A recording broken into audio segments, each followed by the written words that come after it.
عملت هوت شوكليت في أقل من 10 دقايق. هتجيب حلة وتحط كوباية حليب، بعد كده معلقة كبيرة كاكاو وتقلب. بعد كده تحط معلقة سكر وتقلب. بعد كده هتجيب أي نوع شوكولاتة عندك وتقطعها،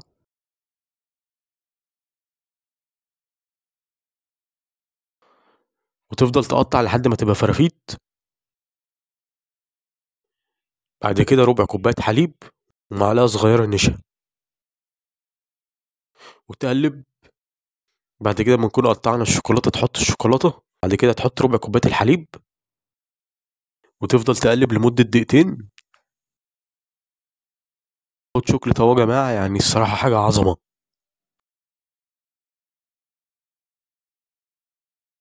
وما تنسوش تشتركوا في القناة وتعملوا لايك.